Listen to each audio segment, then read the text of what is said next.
Minister, thank you very much for joining us Pleasure. at Asia House. 3 months into the role, what is the strategy? What is the plan for improving exports? Export strategy is really about how can the government help the UK to export more. We want to export more because we think that builds economic growth, it builds security, and it builds a more sustainable environment for people to live their lives. The plan is that we will be doing a big consultation for businesses and all their representatives, which we already started, to say how can we inspire businesses to export, how can we engage with them and help them understand what the opportunities are, and then how can we support them.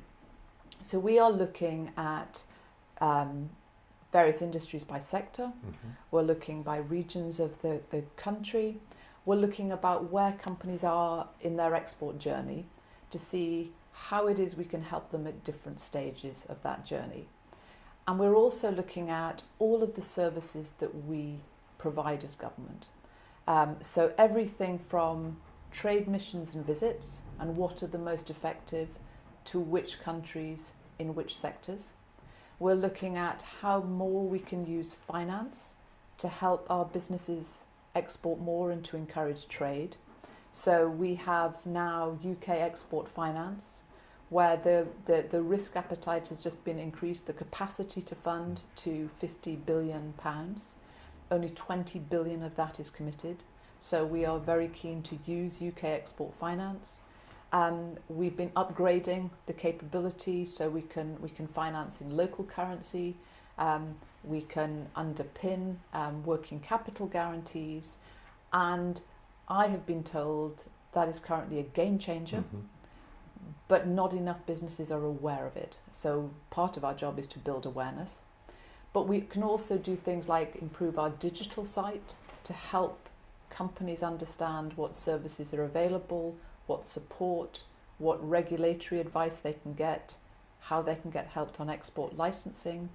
And we can also create events where we bring various companies together and create more of a UK consortia approach so that we are helping pull together these packages and bring the supply chain through to help the UK in various sectors export more.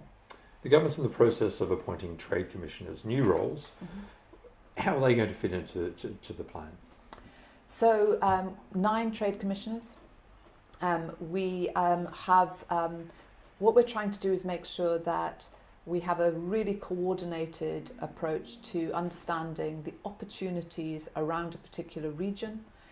So the Asia Pacific region, for example, Southeast Asia will have its own regional trade commissioner, and they will be able to look right across their region.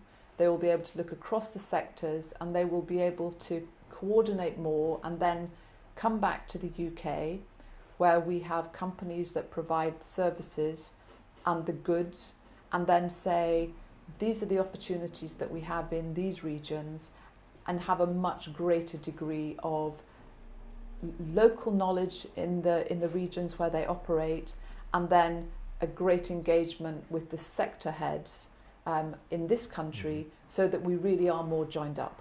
So we put the commissioners in place because we didn't think that always we were as coordinated as we needed to be, and we weren't necessarily prioritising as much as we needed to be. And they will work alongside the ambassadors in the country, but will basically take the lead on trade and investment related issues. You talked about sectors earlier. Are there any particular sectors you're keen to look at to push for exports? And also are there particular geographies in Asia that you think where you believe opportunities are strong? Well, I mean, I think like any plan, you look at the growth areas, and 90% of the growth coming up in the world is expected to be outside the EU, and Asia is obviously a major contributor to that. So we will be working, very actively to build our presence in the most growing areas.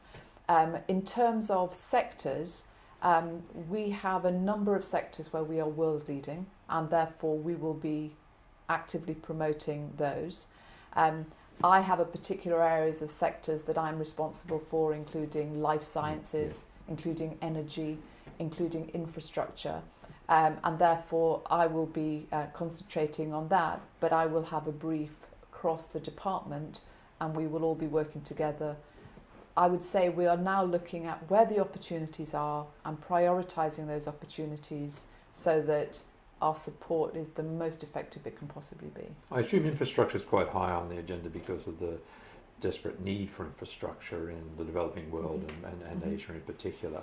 So that is potentially a very rich vein of opportunity for UK business. It's a rich vein, and when you look at the capabilities we have in this country, a lot is around the sort of project management, the design, the speccing, and then the consulting practices that come through.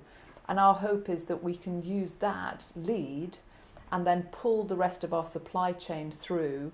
And for example, we are looking at infrastructure and creating something which is very much a UK consortium, so that we can go on areas where we have expertise like metro systems, and we can target metro systems where we can pull together a very compelling offer to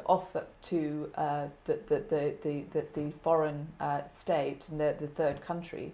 And we think the way that the world is working, a package which is pulled together is a very compelling proposition. And so that's one of the ways that we are thinking of boosting infrastructure. We also, as you'll be aware with Asia, the Belt and Road Initiative is a very significant initiative. Douglas Flint, who was until recently the chairman of HSBC, has been appointed to lead that from the UK. And so again, we will all be helping him to make that a success. Minister, thank you very much for your time. Thank you very much.